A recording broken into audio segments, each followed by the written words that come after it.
নমস্কার বন্ধুরা, WBCS examination guide YouTube চ্যানেলে সবাইকেই স্বাগত জানাই। আজকের আলোচ্য বিষয় আমাদের ষোড়শ মহাজনপদ এবং মগধ এম্পায়ার। এর আগের আমরা কয়েকটা ক্লাস করেছি, 4-5টা ক্লাস করেছি এবং সেখানে আমরা ডিটেলসে আইভিসি, বেদিক সিভিলাইজেশন এবং দ্য রিলিজিয়াস প্রোটেস্ট মুভমেন্ট অর্থাৎ জৈনিজম এবং বুদ্ধিজম পড়েছি। আজকের আলোচ্য বিষয় ষোড়শ মহাজনপদ এবং মগধ এম্পায়ার। তো আজকের আমরা কি করব এখানে, যে আজকের ক্লাস শুরু করার আগে আমরা ব্যাকগ্রাউন্ডটা একটু দেখব, অর্থাৎ এর আগে যা যা আমরা পড়েছি সেই পড়ার সঙ্গে আজকের যে টপিকস, আজকের যে ডিসকাশন টপিকস, সেটার আমরা একটা লিঙ্ক আপ করব। ক্লিয়ার বিষয়টা? তাহলে আমরা দেখছি এখানে কি, প্রথমেই আমরা টাইম নষ্ট না করে আমাদের ক্লাস শুরু করা যাক। এবং যারা তোমরা এখানে নতুন আছো তাদের কাছে একটাই অনুরোধ যে অবশ্যই চ্যানেলটাকে সাবস্ক্রাইব করো এবং লাইক, শেয়ার এবং কমেন্ট অবশ্যই করো। সো আমরা দেখতে পাচ্ছিলাম কি, যে হরপ্পা সভ্যতা আনুমানিক 1700 বিসিতে কি হয়, ডেক্লাইন হয়, অর্থাৎ হরপ্পা সভ্যতা 1700 বিসিতে ধ্বংসপ্রাপ্ত হয়ে যায়, নানা কারণে হয়েছিল। তার আনুমানিক 100-150 বছর পরে আমরা দেখতে পাচ্ছি যে বৈদিক সিভিলাইজেশন অর্থাৎ বৈদিক সভ্যতা কিন্তু শুরু হয়। হরপ্পা সিভিলাইজেশন ছিল কি, নগর কেন্দ্রিক সভ্যতা, তাই না, আরবান সেন্ট্রিক সিভিলাইজেশন। কিন্তু বৈদিক সিভিলাইজেশনটা তো আরবান আরবান সিভিলাইজেশন ছিল না, এটি ছিল রুরাল সিভিলাইজেশন। তাহলে আমরা দেখতে পাচ্ছি যে হরপ্পা সভ্যতা 1700 বিসিতে ডেক্লাইন্ড হয় এবং বৈদিক সিভিলাইজেশন 1500 বিসিতে শুরু হয়। এবং আমরা দেখেছিলাম কি, যে বৈদিক সিভিলাইজেশন অর্থাৎ বৈদিক পিরিয়ডটাকে আমরা দুটো ভাগে ভাগ করতে পারছিলাম রাফলি, যেটা হচ্ছে প্রথমটা হচ্ছে লেটার ঋগ বৈদিক পিরিয়ড, তাই না, আর্লি বৈদিক এজ, এবং পরেরটা হচ্ছে লেটার বৈদিক পিরিয়ড। আমরা দেখেছিলাম কি, যে প্রথমে মানুষ, আমরা যদি একদম প্রথম ক্লাস থেকে শুরু করি, সেখানে আমরা দেখেছিলাম যে প্রথমে মানুষের সৃষ্টি হলো, কিভাবে তারা যাযাবরের মতো জীবন কাটাতে শুরু করলো, তারপর এক জায়গা থেকে যাযাবর থেকে একটা জায়গায় স্থায়ীভাবে চাষাবাদ শুরু করলো। বিভিন্ন বিভিন্ন কারণে ধীরে ধীরে মানুষের বিভিন্ন স্টেপ বাই স্টেপ মানুষ একটা পার্মানেন্ট সেটেলমেন্টে গিয়েছিল। ক্লিয়ার বিষয়টা? তো এই পার্মানেন্ট সেটেলমেন্টের বিষয়টা কবে থেকে দেখা গিয়েছিল, মানে একদম ভালোভাবে পার্মানেন্টলি সেটেল ডাউন করেছিল, সেটা কিন্তু দেখা দিয়েছিল আমরা যে ইন্ডাস সিভিলাইজেশনের পরবর্তীতে বা লেটার ভেদিক পিরিয়ডের পরবর্তী সময় থেকে। কারণ তখন কি, আয়রনের ব্যবহার খুব অত্যাধিক পরিমাণে বেড়ে গিয়েছিল, তাই না, এবং যেটা আমরা দেখতে পেয়েছিলাম, মডার্ন এগ্রিকালচারাল টুলস এসেছিল বিভিন্ন, এবং সেই মডার্ন এগ্রিকালচারাল টুলস, তারপরে ফার্টিলাইজার, এই জিনিসগুলোর সাহায্যে তারা কি করছিল, উন্নত ধরনের কৃষিকাজ তারা করতে সক্ষম হয়েছিল। এবং যখন তাদের খাওয়ার জন্য বা যেটা একদম যে মনে করো, যেটা আমি যেখানে আছি, এখানে যদি আমার সবকিছুই ভালো থাকে, মনে করো আমি উন্নত কৃষিকাজ করতে পারছি, সবকিছু আমার যে চাহিদা বেঁচে থাকার জন্য সবকিছু যদি ফুলফিল হয়, তাহলে আমি কি এখান থেকে, আমার যেখানে বাড়ি সেখান থেকে কি আমি অন্য কোথাও যাবো? যাবো না। তো এই কারণগুলোর জন্যই কিন্তু মানুষ কি দেখা যাচ্ছে, যে সে পার্মানেন্টলি সেটেল ডাউন করতে শুরু করে। এবং এইখানে আমরা লক্ষ্য করব কি, এবং এগ্রিকালচার, এই সময় এগ্রিকালচার কি হয়ে যায়, মেন অকুপেশন হয়ে যায়। এবং যেটা আমরা আগের দিন বলেছিলাম, যে আগের দিন অর্থাৎ বৈদিক সিভিলাইজেশনের ক্লাসে তোমার যদি মনে থাকে, তখন আমরা বলেছিলাম যে বৈদিক সভ্যতাতে যে সামাজিক যে স্ট্রাকচারাল যে গঠনটা, তাই না, যে সোশ্যাল যে গঠনটা, সেটা কি ছিল, যে প্রথমে একটা পরিবার, তারপরে গ্রাম, তারপরে পাড়া, এইভাবে করতে করতে জন এসেছিল, তাই না। এইভাবে করতে করতে কিন্তু আমরা দেখতে পাচ্ছিলাম যে জনপদ, আমরা দেখতে পেয়েছিলাম যে জনপদ বা ট্রাইব, তাই না, জনপদ বা ট্রাইব কিন্তু আমরা দেখতে পেয়েছিলাম, জনপদ বা ট্রাইব। এবার এই যে বৈদিক সভ্যতার পরবর্তীতে এরকম অনেকগুলো জনপদ কিন্তু দেখা দিয়েছিল। এরপরে কি হয়েছিল, যে তখন দেখা হলো আয়রনের, তাই না, বৈদিক সভ্যতা আমরা কি দেখতে পাচ্ছি, সাপোজ এটা বৈদিক সভ্যতা, এবং এখানে এরকম এরকম এরকম ছোট ছোট ছোট ছোট এরকম গড়ে উঠেছিল প্রচুর পরিমাণে। ক্লিয়ার বিষয়টা? এরপর দেখা গেল কি, যখন আয়রনের ব্যবহার অত্যাধিক পরিমাণে বাড়তে শুরু করে, এবং এই যে আমরা দেখতে পাচ্ছি আয়রনের ব্যবহার যখন অত্যাধিক পরিমাণে বাড়তে শুরু করে, এবং সেই আয়রন থেকে কি হয়, বিভিন্ন ধরনের অস্ত্র-শস্ত্র এই সমস্ত শুরু হতে শুরু করে। মানে তৈরি করতে তারা শুরু করে অস্ত্র-শস্ত্র। তাহলে অস্ত্র-শস্ত্র যখন শুরু হয়, তখন এখানে কি বলছে দেখো, iron weapons made them warrior class more important.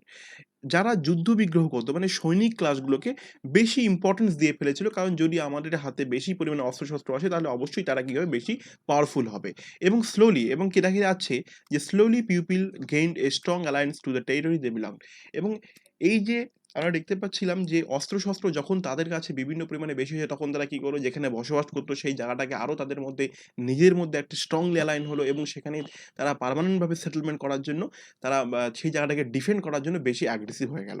ঠিক আছে বিষয়টা? এবং আমরা দেখতে পাচ্ছি কি, যে যখনই অস্ত্রশস্ত্রের ব্যবহার বেড়ে গেল তখনই কি হলো, এই জনগুলোর সঙ্গে নিজেদের মধ্যে তখন কি হলো, যুদ্ধবিগ্রহ শুরু হয়ে গেল। এবং এই যুদ্ধবিগ্রহ শুরুর ফলে আমরা দেখতে পাচ্ছি যে অনেক মনে করো একটা জনপদকে আক্রমণ করে ফেললো। এইভাবে করতে, করতে কি হয় যে অতগুলো জনপদ আর থাকলো না। দেখা গেল যে ৪-৫ টা জনপদ মিলে একটা বড় মহাজনপদ তৈরি হলো। এরকম কি দেখা যাচ্ছে? আমরা দেখতে পাচ্ছিলাম যে তাদের মধ্যে নিজেদের মধ্যে যুদ্ধবিগ্রহ করে হোক, যে একটা রাজ্য অন্য জনপদকে যখন হারিয়ে দিচ্ছে তখন সেটাও সেই জনপদের আন্ডারে হয়ে যাচ্ছে।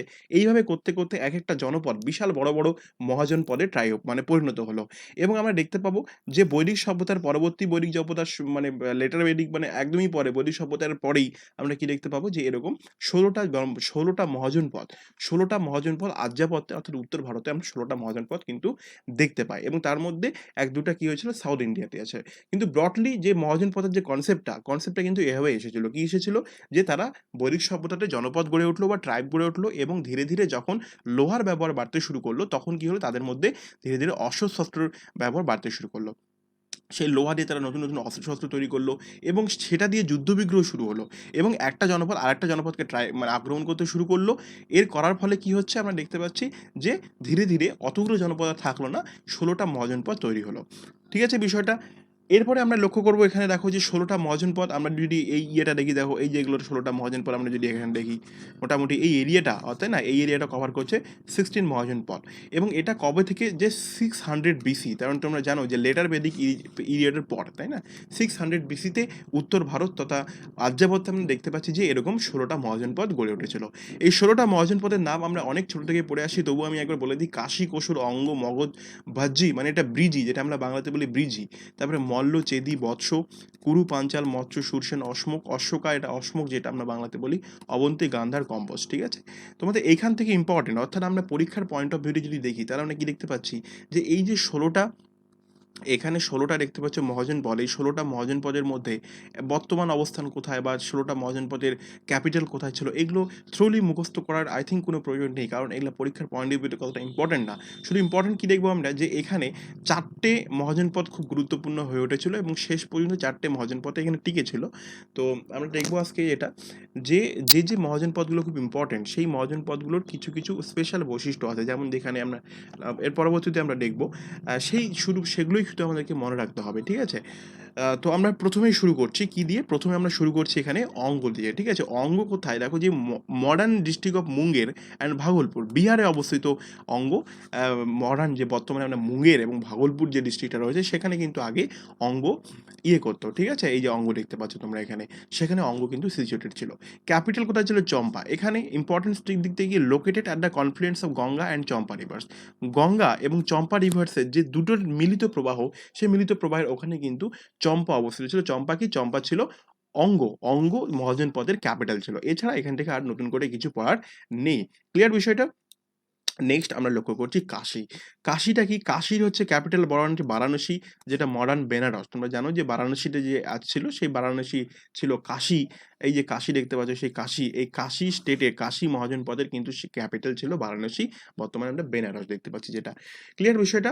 নেক্সট আমরা লক্ষ্য করব এখানে কোশল। কোশল কি? ইস্টার্ন ইউপিতে অর্থাৎ উত্তরপ্রদেশের পূর্ব দিকে কোশল অবস্থিত ছিল, যেটা তোমরা এই ম্যাপে দেখতে পাচ্ছ এখানে কোশল। ঠিক আছে? এই কোশল কি দেখতে পাচ্ছি আমরা? ক্যাপিটাল সরায়ু রিভার, এই যে ক্যাপিটালটা ছিল সেই ক্যাপিটালটাকে কি করেছিল? সরায়ু রিভার দুটো ভাগে ভাগ করে দিয়েছিল। অর্থাৎ না, ক্যাপিটালটা সরায়ু রিভার কি করেছিল যে কোশল মহাজনপদ থেকে দুটো ভাগে ভাগ করে দিয়েছিল। যে উত্তর পাড়টা ছিল নাম শ্রাবস্তী। উত্তর পাড় যে হয়ে গেছিল সেই মনে করো এখানে এখানে মনে করো এটা কোশল স্টেট। এই কোশল স্টেটের মনে করো এটা সরায়ু রিভার। এই পাড়টা ছিল, এই পাড়টা এই পার্টের ক্যাপিটাল নাম হয়ে গেছিল কি? শ্রাবস্তী।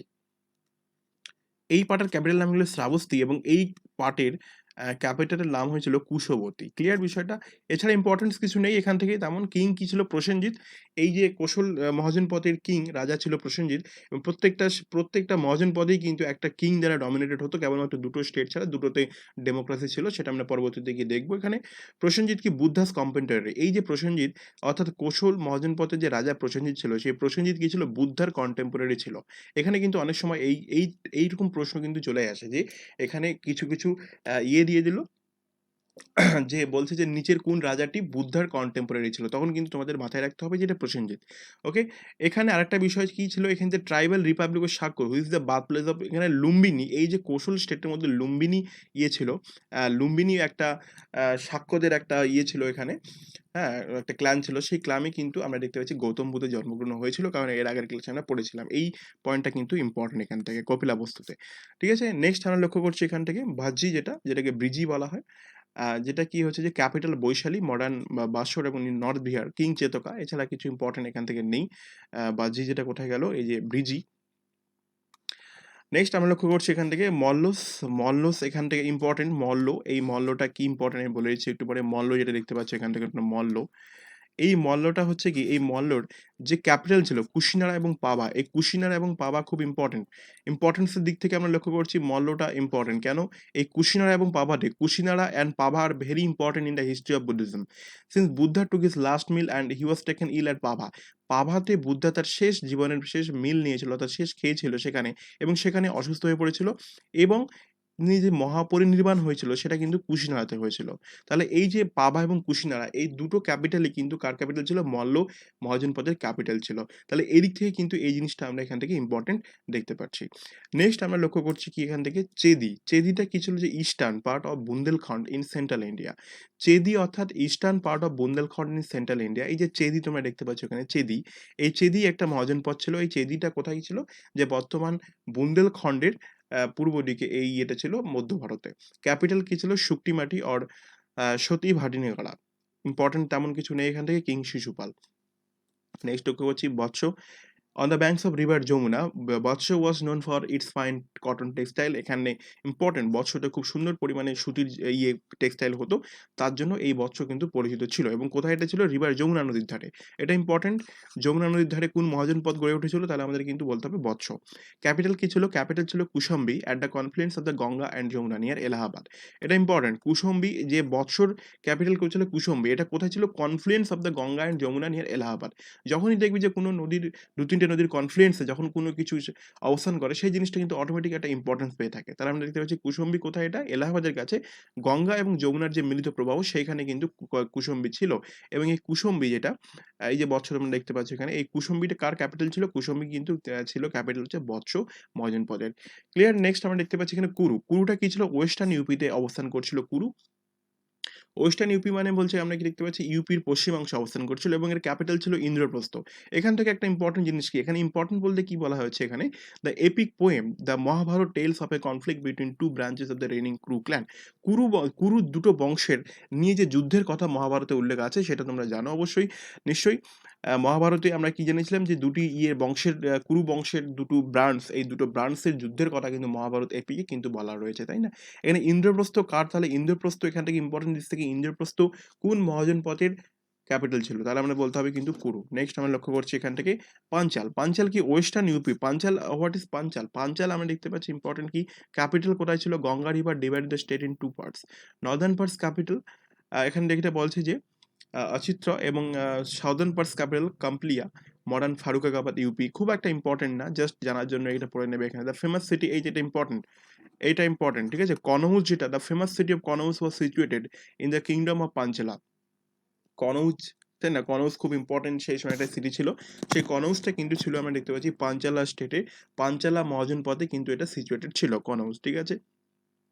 তাহলে ইম্পর্টেন্ট এখান থেকে আমরা দেখতে পাচ্ছি ইম্পর্টেন্ট যদি ইম্পর্টেন্স দিক থেকে যদি দেখি তাহলে কিন্তু এখান থেকে হয়ে যাচ্ছে পাঞ্চালা। তো আমি এখানে বলার শেষে বলে দেবো কোন কোনটাকে নোট করতে হবে বা পুরোটাই যদি কেউ নোট করো তাহলে তো খুবই ভালো এবং যারা পুরোটা নোট করতে পারছো না জাস্ট দেখছো তারাই আমি বলে দিচ্ছি কোন কোনটা নোট করতে হবে। এখানে পাঞ্চালা থেকে এটা আর তাছাড়া পিডিএফটা তো আমি দিয়ে দেবো টেলিগ্রাম গ্রুপে। নেক্সট আমরা দেখতে পাচ্ছি মৎস্য হচ্ছে কোথায়? জয়পুর, হালওয়ার, ভারতপুর এবং এরিয়া অফ রাজস্থান এর মিলিত অঞ্চলে একটা দেখতে পাচ্ছি আমরা মৎস্যটা করছিল। এখানে দেখতে পাচ্ছ মৎস্য তোমাদের। এখানে ক্যাপিটাল ছিল বিরাটনগর, মডার্ন বৈরাট। এখানে খুব একটা ইম্পর্টেন্স কিছু নেই এখান থেকে। নেক্সট আমরা দেখতে পাচ্ছি এখানে সুরসেন, তাই না? এখান থেকে আমরা দেখতে পাচ্ছি ৪ টে মহাজনপদকে একসঙ্গে করে দিয়েছি। খুব একটা ইম্পর্টেন্ট এখান থেকে নেই। সুরসেন এখানে দেখতে পাচ্ছ তোমরা এখান থেকে। সুরসেন, এখান থেকে সুরসেন দেখা যাচ্ছে এই সুরসেন। এই সুরসেন কোথায়? মথুরাতে যমুনা নদীর তীরেতে ছিল এখানে সুরসেন। ঠিক আছে? এখানে Mathura on the banks of Yamuna, এখান থেকে খুব একটা ইম্পর্টেন্ট কিছু নেই। এখান থেকে অবন্তী যেটা সেন্ট্রাল মালওয়াতে divided by Vindhyas north Avanti Ujjain. King প্রত্যয়টা father in law of Udayan. আমরা দেখতে পাবো যে প্রত্যয়টা যে অবন্তী মহাজনপথের যে রাজা ছিল প্রত্যয়টা, সেই প্রত্যয়টা কি ছিল? Father in law of Udayana, যেটা মগধে আমরা একটু পরেই পড়বো। সেই উদয়নের যে সম্রাট ছিল, সেই উদয়নের মানে মগধের যে সম্রাট উদয়ন ছিল, সেই সম্রাটের শ্বশুর কিন্তু ছিল প্রত্যয়টা। এই প্রত্যয়টা কে ছিল? অবন্তী মহাজনপদের রাজা ছিল। গান্ধার দেখতে পাচ্ছি, গান্ধার এটা খুব important. Gandhara modern Peshawar and Rawalpindi, Pakistan and Kashmir valley. এই যে এইখানে গান্ধার দেখতে পাচ্ছি, তাই না? গান্ধার তক্ষশিলা অ্যান্ড তক্ষশিলা সেই সময়ের কিন্তু আমরা দেখতে পাচ্ছি, এখানটাই খুব ইম্পর্টেন্ট। এই তক্ষশিলা তখনকার ক্যাপিটাল ছিল গান্ধারের, এবং এখানে কিং যেটা ছিল, তাই না? এখান থেকে আমরা গান্ধার শিল্প কিন্তু খুব ইম্পর্টেন্ট সেই সময়কার, সেই জিনিসটা কিন্তু আমরা এখান থেকে যদি তোমরা একটু ডিটেলস এখান থেকে দেখে নাও, পেয়ে যাবে এখান থেকে, ঠিক আছে? নেক্সট কম্বোজ, যেটা কম্বোজ আমরা দেখতে পাচ্ছি, সেই কম্বোজ উপরের দিকে চলে গেল। পুঁচা, the Kamboj are famous in ancient times for their excellent breed of horses. সেই সময় সেই কম্বোজে কি উন্নত ধরনের হর্সের ব্রিড পাওয়া যেত, ঠিক আছে? এবং এখান থেকে খুব ভালো পরিমাণে অশ্বারোহীও কিন্তু এখান থেকে আমরা পেয়ে যেতাম কম্বোজ থেকে। খুব একটা পরীক্ষার পয়েন্ট অফ ভিউ থেকে খুব একটা ইম্পর্টেন্ট এগুলো না, তথ্যগুলো জাস্ট জেনে রাখার জন্য জেনে রাখাটা বেস্ট। ঠিক আছে, এটাই ছিল আমাদের এই আজকের। এখান থেকে অশমুখ যেটা দেখে নিচ্ছি লাস্ট, অশমুখ ছিল এটা সাউথ ইন্ডিয়াতে। অশমুখ যেটা দেখতে পাচ্ছ এখান থেকে আমরা, ইট ইজ ওয়ানলি দ্য মহাজন পথ situated to the south of Vindhya range. Vindhya পর্বত তোমরা জানো এখান থেকে গেছে, তো বিন্ধ্য পর্বতের সাউথে এই অশমুখ এমন একটা মহাজন পথ ছিল, যেটা কিন্তু এমন একমাত্র মহাজন পথ ছিল, সেটা হচ্ছে যে সাউথ বিন্ধ্য পর্বতের সাউদার্ন পার্টে অবস্থান করছিল। এবং এর লাস্ট আমরা দেখতে পাচ্ছি মগধ। এই মগধ কি করছিল, এটা খুব ইম্পর্টেন্ট। এই মগধ নিয়েই আমাদের পরবর্তীতে এগোবে সবকিছু। মগধের ক্যাপিটাল ছিল রাজগৃহ বা গ্রিব্রস, এখানে হর্ষঙ্ক ডেন্সিটি রাজত্ব করছিল। ঠিক আছে, এটাই ছিল আমাদের খুব একটা খুব শর্টে আমাদের এটা ছিল যে মহাজন পদ থেকে এই ধরনের প্রশ্ন খুব একটা প্রশ্ন হয় না, যদিও পরীক্ষা তোমরা যদি দেখে থাকো, তবু এখান থেকে আমরা একটু দেখে নিচ্ছি। এখান থেকে কি দেখো, যে এখান থেকে লক্ষ্য করবে যে এখান থেকে এই এতগুলো মহাজন পদ ছিল, সেই মহাজন পদে যখন নিজেদের মধ্যে আবার তাদের মধ্যে হয়েছিল, এবং 4টে মহাজন পদ যে গুরুত্বপূর্ণ ছিল, যেগুলো আমি বললাম একটু আগে, যে মগধ, কোশল, বৎস এবং অবন্তী, এই 16টা মহাজন পদের মধ্যে এই 4টে মহাজন পদে কিন্তু টিকে গিয়েছিল ইম্পর্টেন্স ভাবে, মানে ঠিক আছে। এবং এর মধ্যে বিজি এবং মল্ল, এই দুটো দুটো বাহ্যি এবং মল্ল, এই বাহ্যি অর্থাৎ হচ্ছে ব্রিজি, তাই না? এই বাহ্যি এবং মল্ল এই দুটো মহাজন পদই কিন্তু ছিল গণসংঘ, অর্থাৎ কি ছিল, ডেমোক্রেটিক ছিল সেই সময়, তাই না? আহ এই দুটো ইয়েতে কোনো মানে রাজা ইয়ে মানে কিং কোনো করতো না সেখানে, তারা তারা নিজেদের মধ্যে রিপ্রেজেন্টেটিভ ছিল।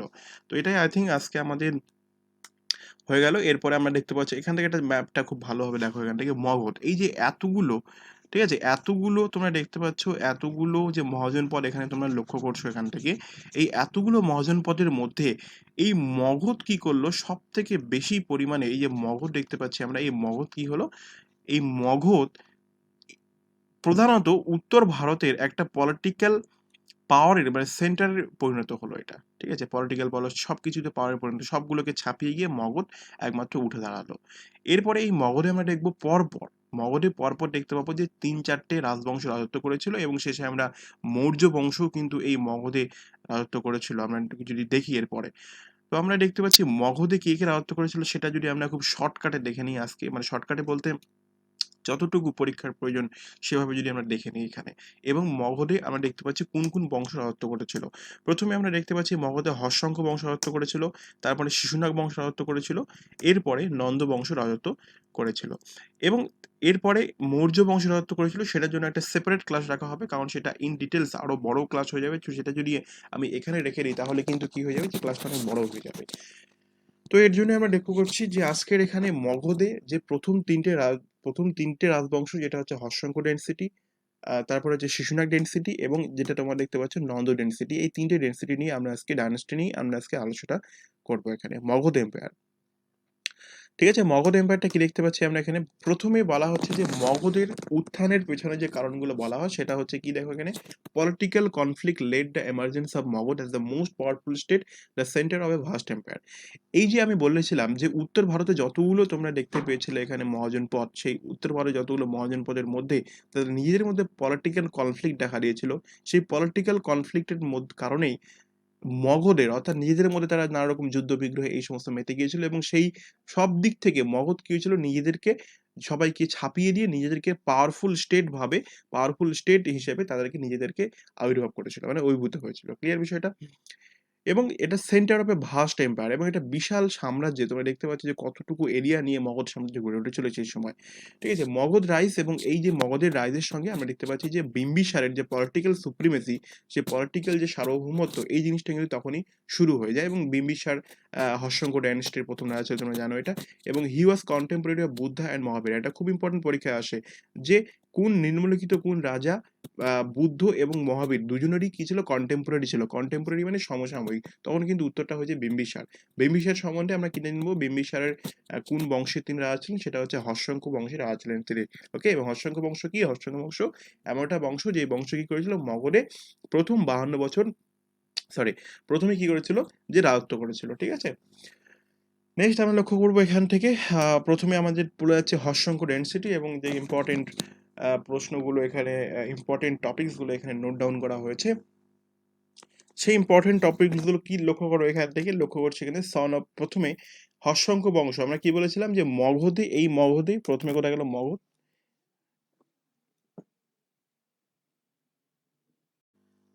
তাহলে আমরা কি দেখলাম, এতক্ষণ আমরা দেখলাম ষোড়শ মহাজন পদ।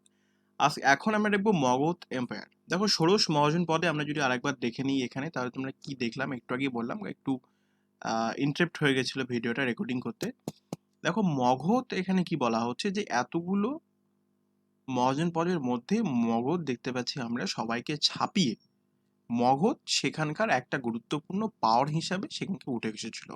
উত্তর ভারতের একটা গুরুত্বপূর্ণ পাওয়ার হিসেবে সে উঠে এসেছিল। আমরা মগধের এইখানে লক্ষ্য করব যে এই যে দেখতে পাচ্ছ তোমরা এই যে ম্যাপটা, এই ম্যাপটা হচ্ছে মগধ এম্পায়ারের ম্যাপ।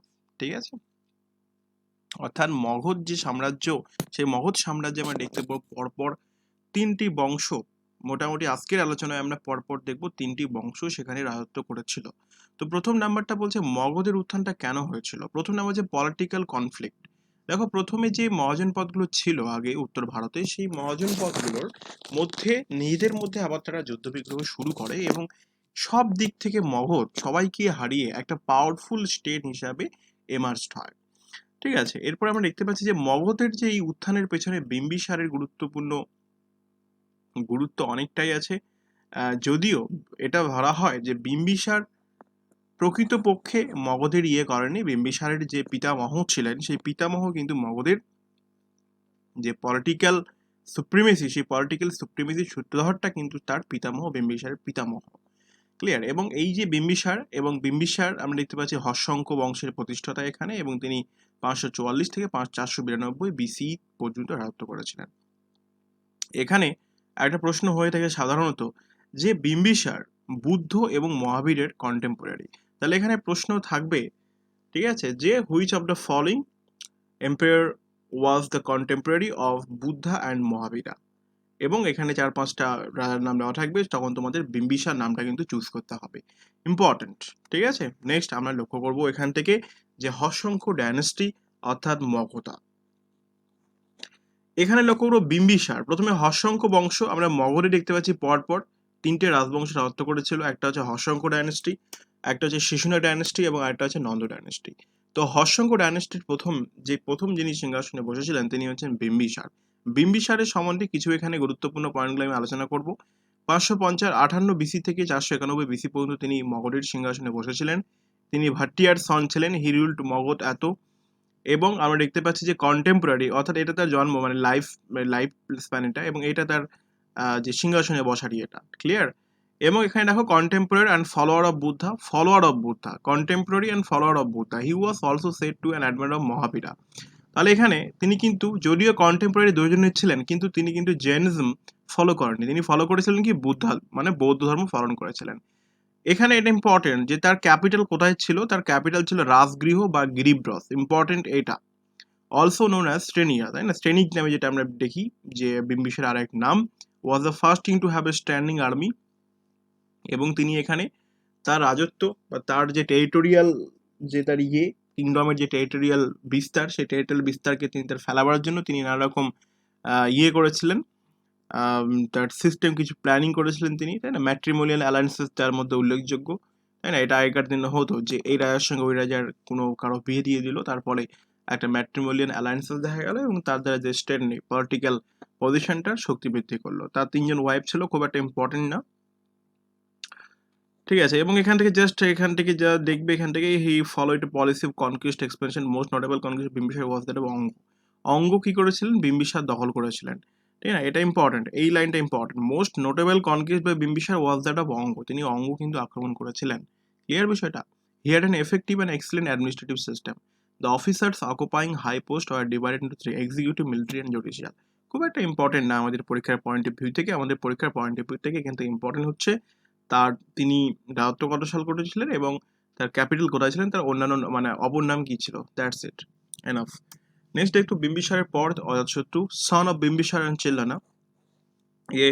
চেল্লানা যেটা আমরা দেখতে পাচ্ছি এইখানে যে লিচ্ছবি বংশের বৈশালী যে লিচ্ছবি বংশীয় রাজা ছিল, সেই লিচ্ছবি বংশীয় রাজার কন্যা ছিল চেলানা, যার সঙ্গে বিয়ে হয়েছিল বিম্বিসারের, এবং তিনি আরও 3টে জায়গার ইয়ের সঙ্গে বিয়ে করেছিল, 3 জন ওয়াইফ ছিল, ঠিক আছে। অজাতশত্রু সেই লিচ্ছবি বংশের যে রাজকন্যা চেল্লানা ছিল, সেই চেল্লানা এবং বিম্বিসারের ছেলে ছিল অজাতশত্রু, এবং তিনি দেখতে পাচ্ছি তার ফাদারকে হত্যা করেছিল এবং চিফ এবং সেখানকার রুলার হয়েছিল। এমব্রেসড বুদ্ধিজম, তিনি বুদ্ধিজম এমব্রেসড করেছিল এবং he convened the first Buddhist council, important এটা। He convened the first Buddhist council at Rajgriha just after the death of Buddha in 483 BC. Clear? অর্থাৎ আমরা দেখতে পাচ্ছি যে 483 বিসিতে তার ইয়ের যখন হত্যা করা হলো, তখন কি হলো, তিনি রাজগৃহতে ফার্স্ট বুদ্ধিস্ট কাউন্সিল কিন্তু ইয়ে করেছেন, তারই পৃষ্ঠপোষকতা সেখানে হয়েছিল। ক্লিয়ার? এটা ইম্পর্টেন্ট। ওন ওয়ার এগেনস্ট কৌশল অ্যান্ড বৈশালী। কৌশল এবং বৈশালী, অর্থাৎ এইখানে লক্ষ্য করবে এই কৌশল এবং বৈশালী কিন্তু তার যে আমরা দেখতে পাচ্ছি বৈশালী কে ছিল, বৈশালী তার মামার, তাই না, তার মামার রাজ্যে কিন্তু তিনি আক্রমণ করেছিলেন এখানে বৈশালীতে। শত্রু এখান থেকে ইম্পর্টেন্ট, তিনি এমব্রেসড বুদ্ধিজম, খুব একটা ইম্পর্টেন্ট না। এখান থেকে ইম্পর্টেন্ট হচ্ছে যে তিনি ফার্স্ট বুদ্ধিস্ট কাউন্সিলটা তার সময় হয়েছিল, এছাড়া ইম্পর্টেন্ট এখান থেকে কিছু নেই। নেক্সট উদয়ন, যেটা উদয়নের ইম্পর্টেন্ট হচ্ছে তিনি সন অফ অজাতশত্রু, অজাতশত্রুর পুত্র ছিলেন উদয়ন, এবং তিনি ক্যাপিটাল যেটা তার রাজধানী কি করেছিল, পাটলিপুত্রে ইয়ে করেছিল। তার মানে প্রথমে কোথায় রাজধানী ছিল, বিম্বিসারের সময় রাজগৃহ বা গ্রীবরাজে। তারপরে উদয়ন কি করলো, অর্থাৎ তার নাতি কি করছে, যে রাজধানীটাকে সেখান থেকে পাটলিপুত্রে স্থানান্তর করছে। ইম্পর্টেন্ট, এই পোর্শনটা কিন্তু ইম্পর্টেন্ট, ঠিক আছে, এই পোর্শনটা ইম্পর্টেন্ট, এইটা important. Last of the major Haryanka rulers, Haryanka বংশের শেষ গুরুত্বপূর্ণ রুলার কিন্তু উদয়ন ছিল, তাই না, উদয়ন বা উদয় ভদ্র যেটাকে তোমরা বলো। সাকসিডেড বাই 3 কিংস, এরপরেও 3জন শাসক এসেছিল যারা খুব একটা মেজর এম্পায়ার বলতে, মেজর রুলার বলতে পারো না, যেটা খুব একটা গুরুত্বহীন যেটা বলতে পারো, যেটা হচ্ছে অনিরুদ্ধ, মুন্ড এবং নাগদশক, ঠিক আছে। সাকসিড বাই 3 কিংস দেখতে পাচ্ছি আমরা, হর্ষঙ্ক বংশের সেই রাজা নাগদশক, কিন্তু মেজর রুলার্স বলতে গেলে তারা আমরা কিন্তু উদয়নকে বোঝাতে হবে। ক্লিয়ার বিষয়টা? নেক্সট আমরা লক্ষ্য করছি এখানে হর্ষঙ্ক বংশ শেষ হয়ে গেল, মগধে হর্ষঙ্ক বংশ রাজত্ব করা শেষ হয়ে গেল। এরপরে দেখতে পাচ্ছি, এরপরে আমরা কি দেখবো, যে মগধে কি হলো, শিশুনাগ বংশ রাজত্ব করতে শুরু করলো। এবং আমরা দেখবো এখানে লেখো যে হর্ষঙ্ক বংশের শেষ রাজা কে ছিল, নাগদশক, তাই না। এই হর্ষঙ্ক বংশের শেষ রাজা কে ছিল, নাগদশক। এখান থেকে একটা লিঙ্ক পাবো পরের বংশে। কি বলতে দেখো, যে according to Sri Lankan chronicle, the people of Magadha are revolted during the reign of Nagadasaka and placed an amatya and named Shishunaga as king. Nagadasaka কি ছিল, অকমন্য ছিল, খুব একটা গুরুত্বপূর্ণ রুলার ছিল না, এবং তিনি পারদর্শী রুলার ছিলেন না। এবং সেই সময় কি করেছিল, যে লোকজন, তাই না, পিপল অফ মগধ রিভল্ট করেছিল, বিদ্রোহ করেছিল কার এগেনস্টে, নাগদশকের এগেনস্টে।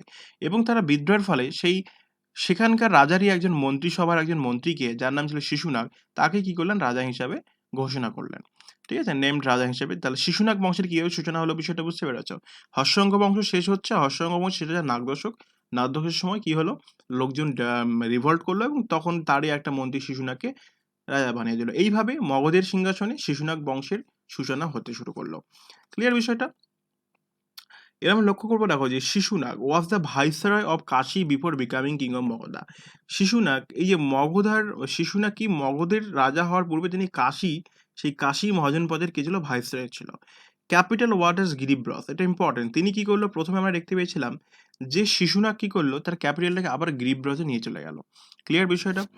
তাহলে এখানে আমরা দেখেছিলাম যে উদয়ন কি করেছিল, পাটলিপুত্র নিয়ে গিয়েছিল, এবং শিশুনাগ আবার সেই ক্যাপিটালটাকে গিরিব্রথে নিয়ে চলে গেল, যেটা একদম প্রথমেই ছিল, বিম্বিসারের আমলে ছিল, ঠিক আছে। এখান থেকে ইম্পর্টেন্ট কিছু নাই। এবং আবার কি করলো পরে দেখো, later shifted the capital to Vaishali.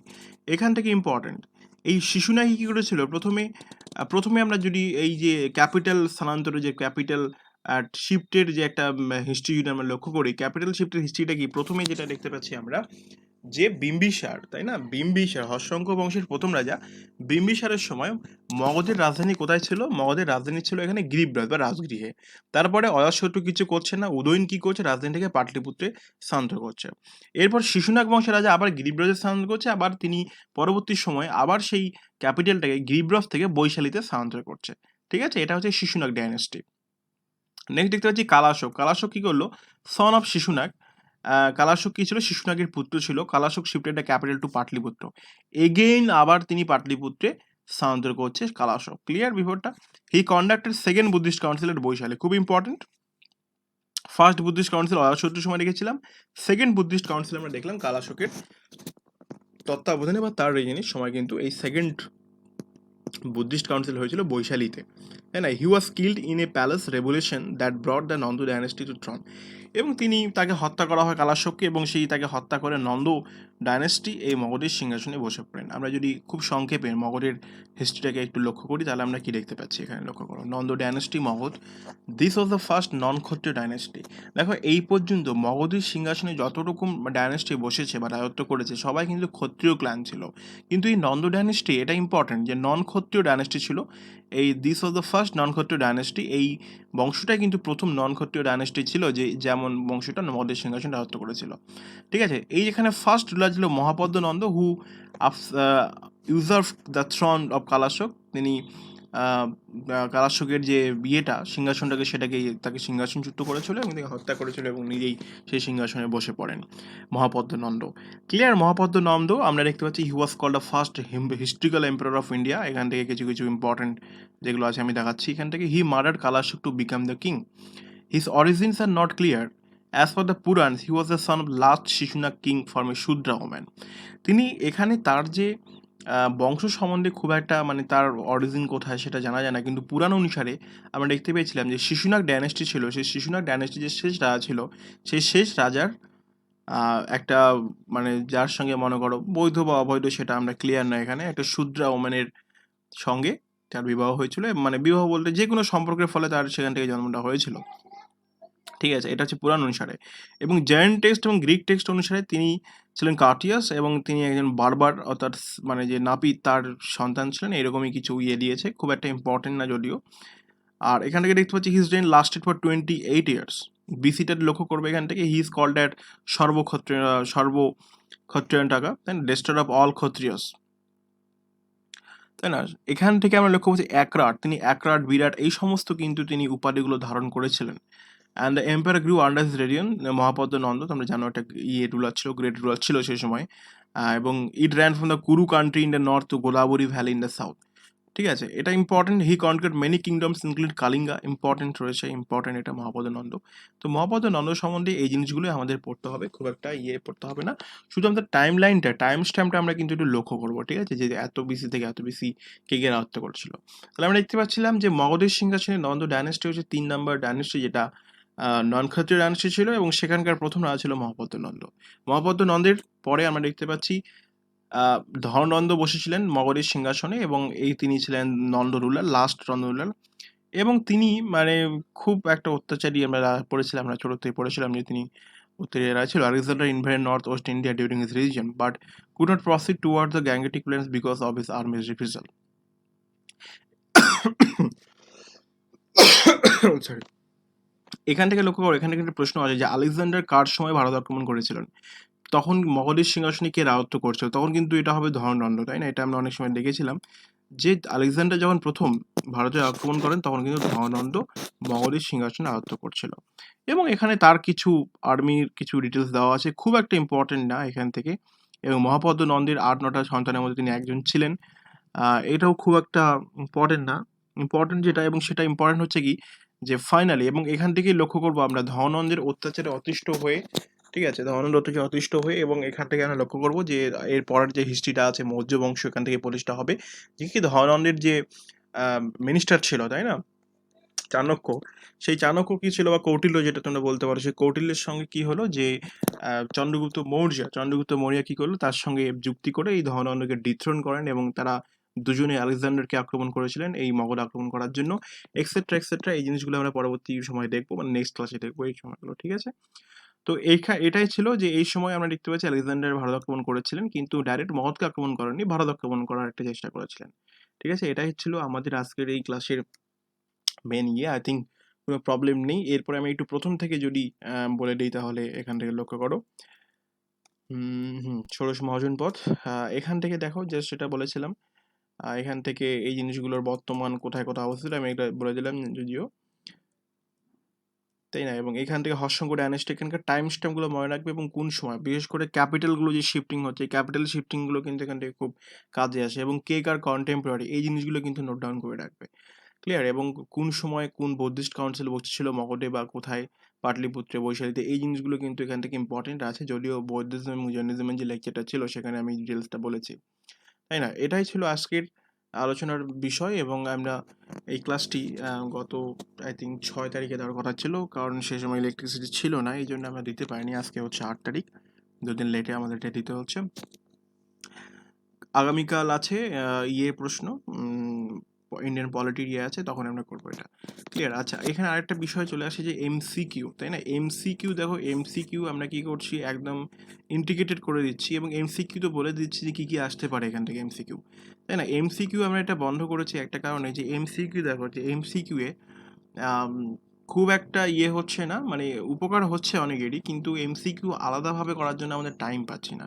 এই জন্য এমসিকিউটা এখানে আমি বলে দেবো যে প্রত্যেকটা ক্লাসের সঙ্গে কী কী ধরনের প্রশ্ন হতে পারে, এবং যখন পরীক্ষার সামনে আসবে, অর্থাৎ প্রিলিমিনারি যখন সামনে আসে বা এই সমস্ত পরীক্ষাগুলো যখন সামনে আসবে, তখন এক্সট্রাভাবে এমসিকিউ সেশন চলবে, একটা সিরিজ ধরে চলবে, মনে করো ইন্ডিয়ান অ্যানিসেন্ট হিস্ট্রির উপর 10-12টা ক্লাস হয়ে গেল 1 ঘন্টা করে, তখন কিন্তু আই থিঙ্ক খুবই হবে। তো তোমরা কী করবে এখান থেকে আমরা লক্ষ্য করছি যে আমি তো বলেই দিচ্ছি কী কী ধরনের প্রশ্ন হতে পারে, তাই না? এবং ভাবছি যে একটা সামনে এই মাসের শেষের দিকে ভাবছি একটা পরীক্ষা নেওয়ার কথা ভাবছি। তো যাই হোক, আজকের এই ক্লাসটি এই পর্যন্ত থাকলো। তোমরা অবশ্যই আমাকে জানাও যে কেমন লেগেছে তোমাদের ক্লাসটি আজকের, এবং যে জিনিসগুলো আমি নোট ডাউন করতে বললাম সেই জিনিসগুলো নোট ডাউন করে রাখো। দেখো, 1-2 দিন লেট হতে পারে, কিন্তু যেই সিলেবাসটা আমি দিয়েছি সেই সিলেবাসটা কিন্তু এই মাসে আমি কমপ্লিট করাবোই, এটা গ্যারান্টি। এখানে কোনো আর ডাউটের কিছু নেই, ক্লিয়ার? যদি লাইন ঠিকঠাক থাকে, অ্যাকচুয়ালি আমাদের এই এরিয়াতে প্রচণ্ড ইলেকট্রিসিটি প্রবলেম দেখা দিচ্ছে, সেই জন্যই ক্লাসগুলো একটু ডিলে হচ্ছে, এবং আমারও কিছু পার্সোনাল কারণে ক্লাসগুলো একটু ডিলে হচ্ছিল, ক্লিয়ার? তো আজকের এই পর্যন্তই থাক, আমরা পরবর্তী দেখা হচ্ছে নেক্সট ক্লাসে। থ্যাংক ইউ, সবাই ভালো থেকো। আর একটা বিষয়, যে এই ক্লাসে যদি পিডিএফটা তোমরা পেতে চাও তাহলে কিন্তু অবশ্যই টেলিগ্রাম লিঙ্কে দেওয়া আছে গ্রুপে, সেই লিঙ্কে কিন্তু যোগাযোগ করো। Thank you.